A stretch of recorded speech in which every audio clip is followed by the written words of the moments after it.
I'm Megan Holiday from KROQ. It is day 2 at the BeachLife Music Festival, and I am here with the one and only Ramirez from Sublime with Rome. What's up, dude? Oh! I love you guys, man. It's always an honor to get to be on legendary KROQ. So life is good. We're here at Beach Fest. Look at this. So beautiful. This is amazing. I live in Right? Nashville now, so What? we didn't don't know get that. a lot of this. Yes. At all. So this And is you like went from the awesome. Bay Area, which we were talking about earlier, which is like how things really started. Yeah. So how did you end up moving over to Nashville?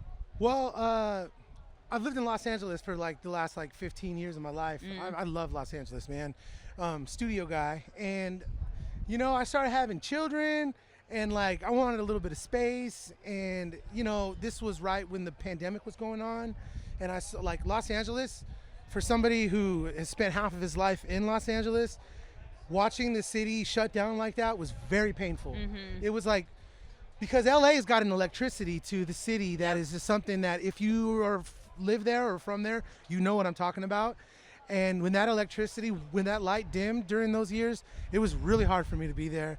So I wanted to go where I was feeling creative, Yeah. as an artist. That's always my mission.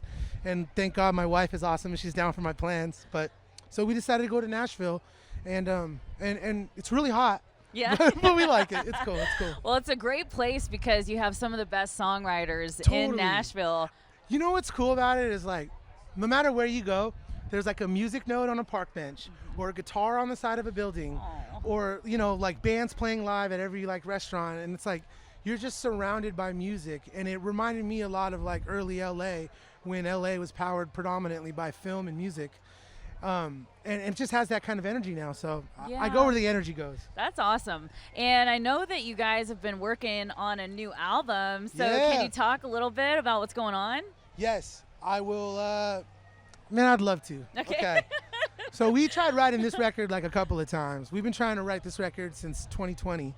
And, we went in the studio and walked out with nothing we were really stoked on. And then we did it again, got a couple songs.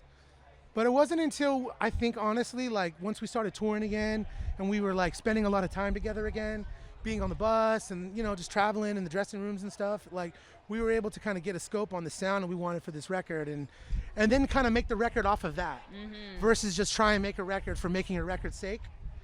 It was just okay, well, let's chill on that and wait till we get music that we're actually really excited about.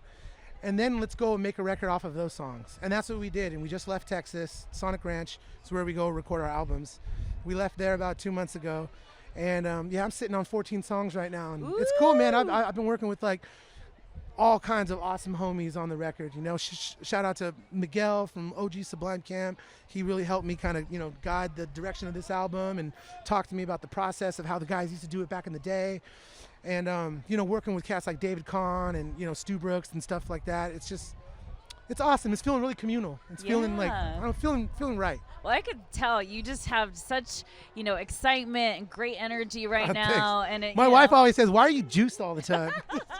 I don't know. It's such a good thing. You got puppies on your shirt. It's do. the vibes are I good. got this shirt for $8 at a thrift shop in Tennessee, and then I decided that I'm going to sign it after tonight, and then I'm going to auction it off.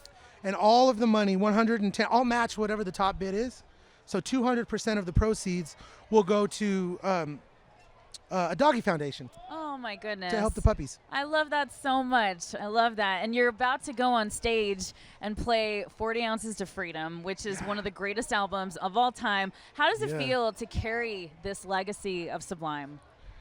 Well, I've been doing this for 15 years, and I have to tell you that it really doesn't get old because of the fact that I'm such a fan of the band that, to me, the least part of work about my whole job as a musician is getting on that stage for an hour and a half and playing the music. All of the other stuff, the bureaucracy and all that stuff is boring.